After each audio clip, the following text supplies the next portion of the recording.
कांग्रेस नेता राहुल गांधी को 2 साल की सजा सुनाए जाने के बाद अब उनकी संसद सदस्यता भी रद्द हो गई है, जिसके बाद कांग्रेस खेमे में खलबली मच गई है।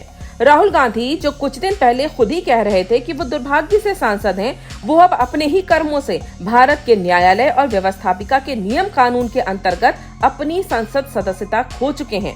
अब पूर्व सांसद बन चुके राहुल गांधी ने ट्वीट किया है कि मैं भारत की आवाज के लिए लड़ रहा हूं, मैं हर कीमत चुकाने को तैयार हूं। ऐसा लग रहा है कि राहुल गांधी अब भी ये स्वीकार नहीं कर पा रहे हैं कि उन्हें भारत की आवाज उठाने के लिए नहीं, बल्कि भारत की आबादी के एक बड़े ओबीसी वर्ग के अपमान के आरोप में अदालत ने दोषी करार दिया है और संसद सदस्यता से उन्हें संविधान के नियमों के तहत हटाया गया है। उन्होंने खुद कोई कीमत नहीं चुकाई है। लोकसभा सचिवालय ने राहुल गांधी की संसद की सदस्यता को रद्द किया है, क्योंकि 4 साल पहले उन्होंने मोदी सरनेम के नाम पर ओबीसी समाज के सभी मोदी सरनेम वालों को चोर कह दिया था। आपराधिक मानहानि में राहुल गांधी को सूरत की एक कोर्ट ने 2 साल की सजा सुनाई थी।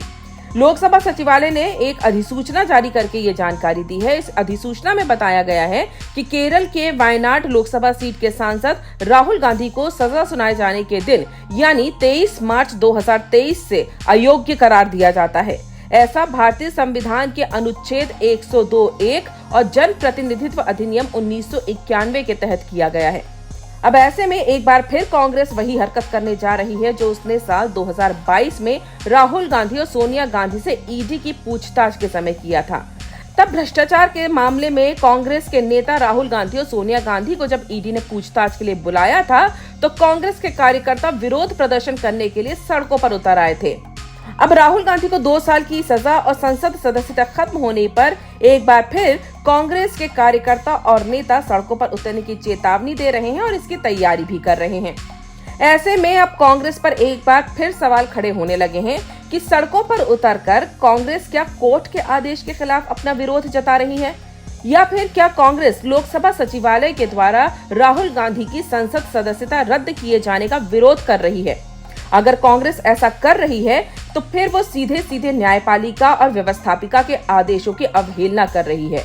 और अगर उसके बाद कांग्रेस के नेता या कांग्रेस के कार्यकर्ता ये कहते हैं कि भारत में लोकतंत्र खत्म हो रहा है, तो ये खत्म करने का काम वो खुद ही कर रहे हैं। एक और कांग्रेस और उसके नेता दुनिया भर में घूम घूम कर भारत का अपमान करते हैं और कहते हैं कि भारत में लोकतंत्र खतरे में है, जबकि कांग्रेस की हरकतों से ये साफ लग रहा है कि कांग्रेस के अंदर अब लोकतंत्र का सम्मान करने जैसा कुछ नहीं बचा है। कांग्रेस खुद ही लोकतंत्र और लोकतंत्र की गरिमा की धज्जियां उड़ाने में लगी है, जबकि इससे पहले कांग्रेस नेता और वकील कपिल सिब्बल इस बात को मान चुके थे कि कानून के हिसाब से राहुल गांधी की सदस्यता रद्द हो सकती है। कांग्रेस नेता कपिल सिब्बल ने कहा था कि मानहानि केस में 2 साल की सजा होने के बाद राहुल गांधी कानून के तहत संसद की सदस्यता से अयोग्य करार दिए जा सकते हैं। अगर अदालत सिर्फ सजा को निलंबित कर देती है तो ये काफी नहीं है, निलंबन या दोष सिद्धि पर रोक होनी चाहिए। राहुल गांधी संसद के सदस्य के रूप में तभी रह सकते हैं जब दोष सिद्धि पर रोक हो। स्वाभाविक रूप से अध्यक्ष कानून के अनुसार आगे बढ़ेंगे। पहले सजा, फिर उसके बाद राहुल गांधी की संसद सदस्यता खत्म हो जाने पर कांग्रेस खेमे में सदमा लगने जैसे हालात पैदा हो गए हैं। लोकसभा चुनाव सर पर हैं और राहुल गांधी की वजह से एक बार फिर कांग्रेस को बड़ा झटका लगा है। ऐसे में कांग्रेस के बाकी नेता राहुल गांधी को लेकर ना तो कुछ निगल पा रहे हैं और ना ही कुछ उगल पा रहे हैं, जिसे उन्हें लगने वाले सबसे बड़े झटके के तौर पर देखा जा रहा है और कांग्रेस बौखलाहट में ऊल जलूल हरकतें करने पर उतर आई है।